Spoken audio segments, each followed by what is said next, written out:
जहां एक तरफ इजराइल ने दे दी है धमकी और कहा है उलझो मत हमसे वरना बेरूत को बना देंगे गाजा। अब यहाँ पर इजराइल इतने खौफनाक रूप में क्यों आ गया है? तो वहीं दूसरी तरफ कतर से क्या भारत के लिए बहुत बड़ी खबर आ रही है और क्या 18 दिसंबर को इंडियन नेवी के पूर्व अफसर रिहा हो जाएंगी? कतर की सबसे बड़ी अदालत में क्या हो रहा है, जानेंगे। जियोपॉलिटिक्स में क्या कुछ चल रहा है, जानने को आपको बहुत कुछ मिलेगा। आइए जानते हैं इन खबरों को विस्तार से। धीरे धीरे समय बीत रहा है तो इजराइल और हमास के जंग के ऊपर ध्यान भी लोगों का हटता जा रहा है, ठीक वैसे ही जैसे कि रूस और यूक्रेन में हो रहा है। और यही चीज लेबनान में भी जो हिजबुल्ला है उनको समझ में आ रहा है। हिजबुल्ला का भी दांव पे लग गया है नाम। हिजबुल्ला से ये आशा थी कि हिजबुल्ला इस युद्ध में सीधे सीधे कूदेगा, लेकिन हिजबुल्ला इस युद्ध में नहीं कूदा। हिजबुल्ला क्या, बाकी कोई भी देश नहीं कूदे, चाहे ईरान ही क्यों ना हो। तीसरे पक्ष की कोशिश की गई। अभी का सीन क्या है? अभी का सीन ये है कि चुन चुन कर इजराइल हमले कर रहा है और इजराइल यहाँ पर एक चीज अच्छी कर रहा है कि कम से कम अब एक बार फिर से बॉर्डर को इस अंदाज में खोला गया है कि मानवीय सहायता अंदर पहुंच सके, लोगों को खाने पीने की चीजें मिल सके। 7 अक्टूबर को लड़ाई शुरू होने से पहले गाजा में जाने वाले 60% से अधिक ट्रकों को ले जाने के लिए केरेम सालोम क्रॉसिंग का उपयोग किया जाता था। अब एक बार फिर से यहाँ पर बड़ी मात्रा में ट्रकों को पहुँचाने की कोशिश हो रही है, पर इन सब के बीच में हिजबुल्ला को एक बड़ी चेतावनी जारी करी है इजराइल ने। गाजा में हमास के साथ चल रहे युद्ध के बीच इजराइल के प्रधानमंत्री बेंजामिन नेतन्याहू ने लेबनान के ईरान समर्थक हिजबुल्ला लड़ाकों को बड़ी धमकी दी है। नेतन्याहू ने कहा कि हिजबुल्ला इजराइल के साथ तीसरे लेबनान युद्ध को शुरू न करे, नहीं तो हम लेबनान की राजधानी बेरूत को गाजा बना देंगे। नेतन्याहू का ये आक्रामक बयान ऐसे समय में आया है जब कुछ घंटे पहले ही हिजबुल्ला ने गाइडेड मिसाइल दागी थी, जिसमें एक 60 साल की इजरायली नागरिक की मौत हो गई थी। हिजबुल्ला के लड़ाके हमास के समर्थन में लगातार हमले कर रहे हैं। पीएम नेतन्याहू ने कहा कि अगर हिजबुल्ला ने पूर्ण युद्ध शुरू करने का फैसला किया तो वो बेरूत और दक्षिणी लेबनान को गाजा और खान यूनिस में तब्दील कर देंगे, जो यहाँ से बहुत ज़्यादा दूर नहीं है। हम जीत हासिल करने के लिए पूरी तरीके से प्रतिबद्ध हैं। हम इसे इजरायली सैनिकों की मदद से पूरा करेंगे। नेतन्याहू सेना के उत्तरी कमांड के मुख्यालय पहुंचे थे। उनके साथ इजराइल के रक्षा मंत्री योव गैलेंट और सेना प्रमुख भी थे। नेतन्याहू ने सैनिकों से मुलाकात की, उनका उत्साह बढ़ाया और उन्होंने कहा कि इजरायली सैनिक पूरे उत्साह में हैं और सुरक्षा को बहाल कर रहे हैं। हमास के हमले के बाद इजराइल ने अपने उत्तरी इलाके को खाली करा लिया था ताकि हिजबुल्ला भी इसी तरह के हमले को अंजाम नहीं दे सके।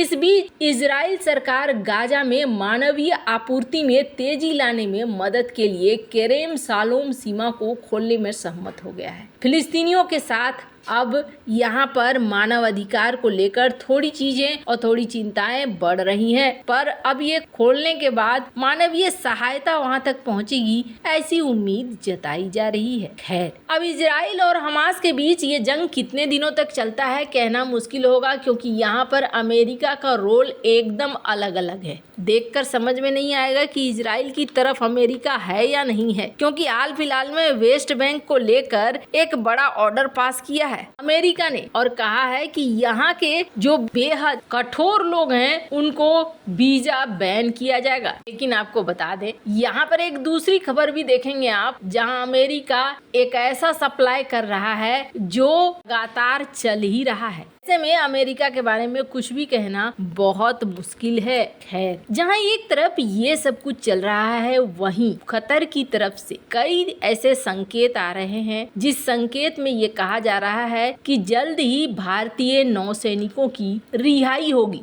और वो कैसे, तो आपको बता दें, पीएम मोदी कतर के आमिर से मिले थे और कतर के आमिर से मिलने के बाद जैसा कि हमने आपको बताया था कि यहाँ पर पीएम मोदी ने ये साफ नहीं किया कि क्या बात उनसे हुई या नहीं हुई, लेकिन शब्दों से समझ में आया कि यहाँ पर बात हुई है और उस बात का असर भी देखने को मिल रहा है। 7 तारीख को कतर के कोर्ट में सुनवाई होनी थी और इसी चीज को लेकर अब आज 8 तारीख है, लोगों के दिमाग में आ रहा है कि आखिर क्या हुआ इस पर। तो आपको बता दें, कहा जा रहा है कि बहुत ज्यादा उम्मीद बन गई है, इंडियन नेवी के पूर्व अफसरों की भारत वापसी का रास्ता साफ हो सकता है। उनके गले में फांसी का जो फंदा लटका हुआ है वो हट सकता है। कैसेशन कोर्ट कतर की सबसे बड़ी अदालत है। जैसे भारत में हम कहते हैं ना सुप्रीम कोर्ट, वैसे ही कतर में होता है कैसेशन कोर्ट। और यहाँ पर ऐसे मामले आते हैं जिसको सर्वोच्च अपील कहा जाता है, मतलब एक ऐसा अपील जहाँ उसके बाद कुछ नहीं होता है। ऐसी अदालतें किसी मामले के तथ्यों की दोबारा जांच नहीं करती है कि हाँ भैया ये ठीक है, नहीं आप लाओ यहाँ सबूत लाओ, ये लाओ वो लाओ, ये कुछ नहीं करती है। यानी इसमें केस की सुनवाई नहीं होगी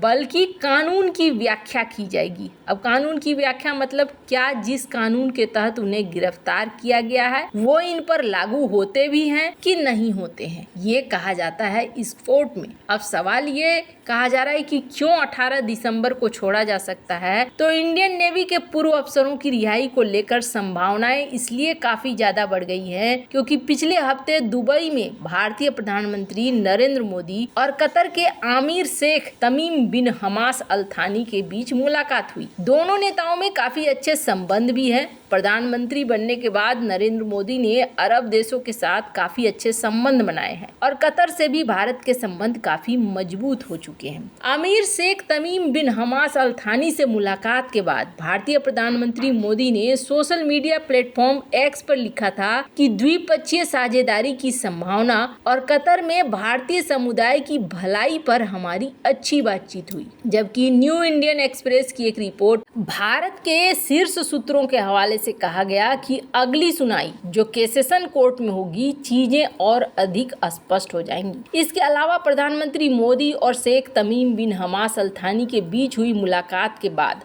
अब 18 दिसंबर पर सभी की निगाहें टिक गई हैं। दरअसल 18 दिसंबर कतर का राष्ट्रीय दिवस है और इस दिन कतर के आमिर कैदियों को माफी भी देते हैं। लिहाजा पूर्व सैनिकों के परिवारों को उम्मीद है कि उनको माफ कर दिया जाएगा और वापस भारत भेज दिया जाएगा। परिवार के कुछ सदस्यों ने पूर्व में माफी के लिए दया याचिका भी दायर कर रखी है और 4 दिन पहले कतर ने भारतीय राजदूत को नौसैनिकों से मिलने की इजाजत भी दी थी। लिहाजा 18 दिसंबर को लेकर काफी उम्मीदें बन गई हैं। अपील पर अब तक 3 सुनवाई हुई है, 23 नवंबर को, 30 नवंबर को और 7 दिसंबर को। अगली सुनवाई बहुत जल्द होने वाली है। इससे पहले भारत की तरफ से मामले को संवेदनशील बताते हुए कहा गया था कि इंडियन नेवी के पूर्व अफसरों को लेकर कतर की कोर्ट में सभी कानूनी विकल्पों को तलाशा जा रहा है। हालांकि अभी तक ये साफ नहीं हो पाया है कि क्या पीएम मोदी ने कतर के आमिर से मुलाकात के दौरान पूर्व नेवी अफसरों का मुद्दा उठाया था या नहीं, लेकिन सूत्रों के मुताबिक काफी उम्मीद इस बात को लेकर है कि पूर्व अफसरों को रिहाई मिल जाएगी। वैसे आपको क्या लगता है, कमेंट कर अपनी राय जरूर बताएं। जल्द मिलते हैं अगले वीडियो में नई खबर के साथ।